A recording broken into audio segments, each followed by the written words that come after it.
ایک دوست نے بہت ضد کی کہ میری شادی پر آؤ، تو آج 5 سال بعد میں آسٹریلیا سے لوٹا۔ اماں بھی بہت کمزور ہو چکی تھیں، مجھے گلے لگا کر رونے لگیں اور کہنے لگیں وعدہ کرو مجھے چھوڑ کر نہیں جاؤ گے۔ میں بھی رو پڑا اور کہا کہ میں وعدہ نہیں کر سکتا اماں۔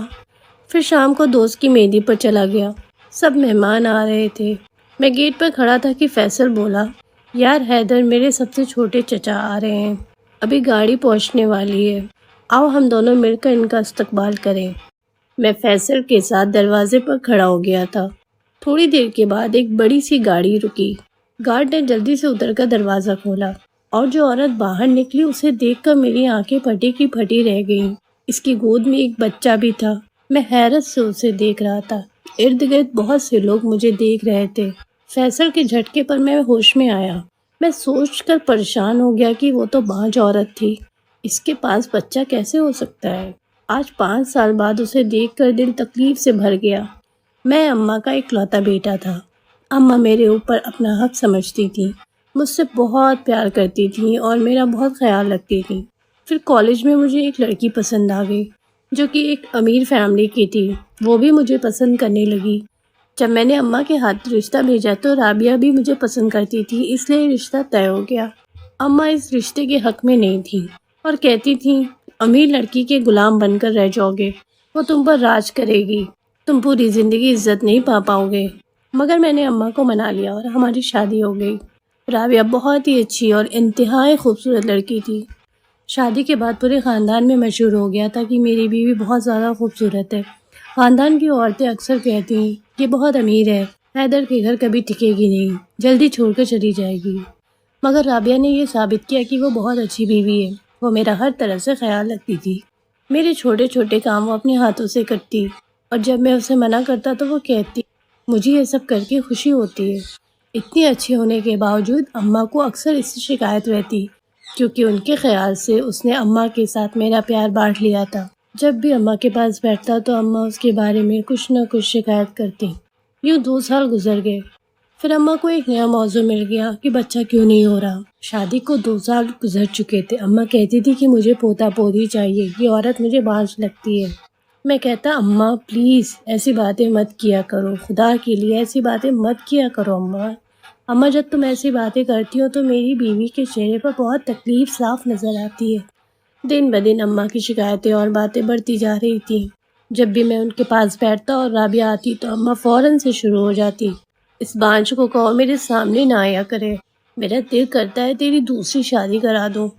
میں اماں کے آگے ہاتھ جوڑ دیتا اور کہتا اماں پلیز خدا کے واسطے بس کر دو، وہ تمہاری اتنی خدمت کرتی ہے، تمہاری کوئی گستاخی نہیں کرتی، پھر بھی تم اسے باتیں سناتی رہتی ہو۔ اماں کہتی وہ میری باتیں اس لیے سنتی ہے کہ اسے معلوم ہے کہ وہ بانجھ ہے، اس میں عیب ہے۔ میں خاموشی سے اماں کے پاس سے اٹھ جایا کرتا۔ پھر میری بیوی نے اللہ کی یاد کو اپنی زندگی کا حصہ بنا لیا تھا۔ میں جب بھی دیکھتا تو وہ یا تو قرآن پاک کی تلاوت کر رہی ہوتی یا نماز میں روتی دکھائی دیتی۔ کبھی کسی عامل کے پاس جاتی تو کبھی کسی حکیم کے پاس اور کبھی کسی بزرگ کا تعویذ گلے میں پہن لیتی۔ میں اکثر اسے سمجھاتا کہ اللہ پر چھوڑ دو، وہ بہتر جانتا ہے۔ میں اماں کا اکلوتا بیٹا تھا، اس لیے انہوں نے میری کم عمری میں شادی کر دی تھی۔ ہماری شادی کو 7 سال گزر چکے تھے اور اس وقت میری عمر صرف 27 سال تھی۔ بیوی کا حسین چہرہ اب مرجھانے لگا تھا۔ پہلے تو ماں صرف اسے باتیں سناتی تھی، پر اب سب کے سامنے اسے بے عزت بھی کرنے لگی تھی۔ اگر کوئی محلے کی عورت آ جاتی تو اماں اس کے سامنے اسے سونی کوکھ والی کہتی تھی۔ اب تو مجھے بھی عجیب سا محسوس ہونے لگا تھا۔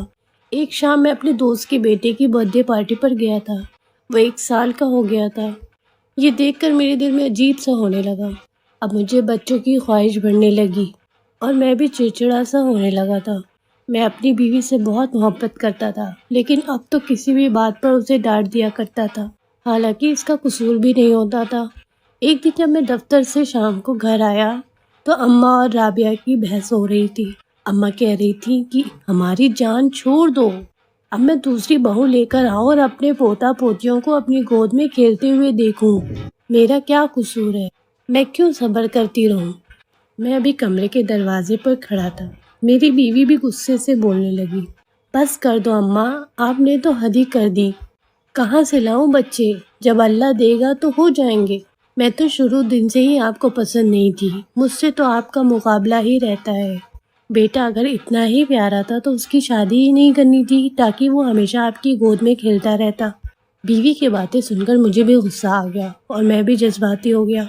میں نے کہا، تمہاری ہمت کیسے ہوئی میری ماں سے ایسی باتیں کرنے کی؟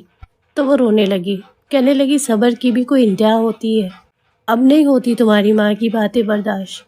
میں بھی غصے سے کہہ دیا، میں تمہیں طلاق دے دوں گا۔ اس نے میرے آگے ہاتھ جوڑ دیے، ایک دم سے کانپ گئی، نیچے بیٹھی اور میرے پاؤں پکڑ لیے۔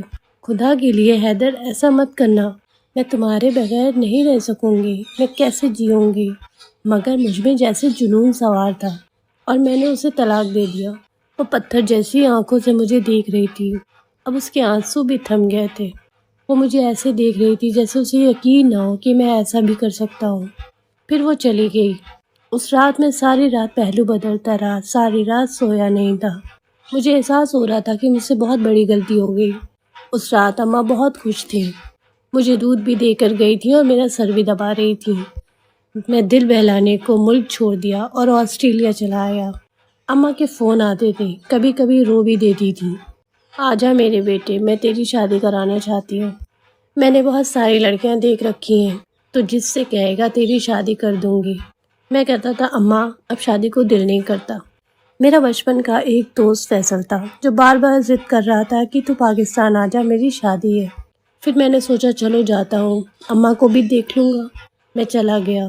مہندی کی رات جب میں نے اپنی بیوی کو فیصل کے چچا کے ساتھ دیکھا اور اس کی گود میں چھوٹا سا بچہ دیکھا تو میں دنگ رہ گیا۔ جب میری نظر اس کے چہرے کی طرف اٹھی تو وہ جھکنا ہی بھول گئی تھی۔ ایک لمحے کے لیے اس نے بھی میری طرف دیکھا تھا اور اس کی پلکیں کانپ گئی تھیں، مگر پھر وہ اپنے شوہر کے ساتھ آگے بڑھ گئی۔ میں پریشان تھا، مجھے کچھ سمجھ میں نہیں آ رہا تھا اور مجھے اپنی غلطی کا آج شدت سے احساس ہو رہا تھا کہ میں نے اللہ پر بھروسہ کیوں نہیں کیا۔ سچ کہتے ہیں کہ انسان جذبات میں آ کر غلطی کر بیٹھتا ہے اور پھر اس کا خمیازہ ساری عمر بھگتنا پڑتا ہے۔ میں وہاں سے جلدی لوٹ آیا اور گھر آ کر بھی خاموش رہا۔ اماں بار بار میرا دھیان بٹانے کی کوشش کر رہی تھی اور مجھ سے آسٹریلیا کی باتیں پوچھ رہی تھی، مگر میں بس ہاں ہاں کہہ کر چپ ہو جاتا اور پھر سو گیا۔ صبح بارات کے ساتھ جانا تھا۔ میں تیار ہوا اور شادی والے گھر چلا گیا۔ وہاں ہر جگہ ہلا گلا تھا اور میں ایک طرف بیٹھا تھا۔ میرے سر میں شدید درد ہو رہا تھا کہ پھر اچانک سامنے سے رابعہ آتی ہوئی نظر آئی۔ وہ میرے پاس آ کر رک گئی اور کہنے لگی کہ لگتا ہے آپ بہت پچھتا رہے ہیں۔ میں آپ کے پاس نہیں آنا چاہتی تھی مگر آنا ضروری تھا۔ آپ سے طلاق کے بعد میرا مرد ذات پر سے بھروسہ اٹھ چکا تھا، مگر سدا ماں باپ کے گھر نہیں رہ سکتی تھی۔ سفیر کو میں پسند آ گئی، وہ اماں ابو سے شادی کی ضد کرنے لگا۔ یوں میری شادی ہو گئی اور 1 سال کے بعد بچہ بھی ہو گیا۔ کمی مجھ میں نہیں تھی، کمی آپ میں تھی۔ آپ کو یاد ہوگا کہ ہم دونوں نے ٹیسٹ کرائے تھے، اس کی رپورٹ میں نے آپ کو نہیں دکھائی تھی تاکہ آپ کو دکھ نہ ہو۔ ڈاکٹر نے کہا تھا کہ آپ کبھی باپ نہیں بن سکتے۔ میں نہیں چاہتی تھی کہ اس بات سے آپ کا دل دکھے۔ میں نے ساری زندگی اسی محبت کے سہارے گزارنے کا فیصلہ کر لیا تھا جو میں نے آپ سے کی تھی، مگر آپ اس محبت کی لاج نہیں رکھ سکے۔ میں بہت سارے حکیموں سے دوائیں لیتی رہی، مجھے اللہ پر پورا بھروسہ تھا۔ میں آپ کو بنا بتائے آپ کے کھانے میں دوا ملا دیتی تھی تاکہ آپ ٹھیک ہو جائیں اور آپ کو دکھ بھی نہ ہو، مگر آپ نے اللہ پر بھروسہ نہیں کیا اور آپ کی اماں نے ہمیں الگ کر دیا۔ میں آپ سے بات کرنے نہیں آنا چاہتی تھی مگر آنا ضروری تھا تاکہ میری طرح آپ کسی اور لڑکی کی زندگی تباہ نہ کریں۔ کل کو آپ کی ماں کسی اور لڑکی کو باجھ ہونے کا طعنہ نہ دے۔ یہ کہہ کر وہ واپس چلی گئی۔ میرے سر پر تو جیسے آسمان ہی ٹوٹ پڑا۔ میں آنسو بھری آنکھوں سے اسے دیکھ رہا تھا۔ عورت میں اللہ تعالیٰ نے کتنا صبر دیا ہے اور اس کی محبت میں کتنی سچائی ہوتی ہے۔ ہم مرد لوگ وہاں تک سوچ بھی نہیں سکتے جہاں تک آپ اپنے شوہر کو سب کچھ سمجھ لیتی ہیں۔ پیارے بھائی بہنوں، اگر آپ کو ہماری کہانی اچھی لگتی ہے تو برائے مہربانی لائک کر کے جائیے اور ایک پیارا سا کمنٹ چھوڑ دیجیے اور چینل کو سبسکرائب کرنا نہ بھولیں۔ اپنا خیال رکھیں۔ اللہ حافظ۔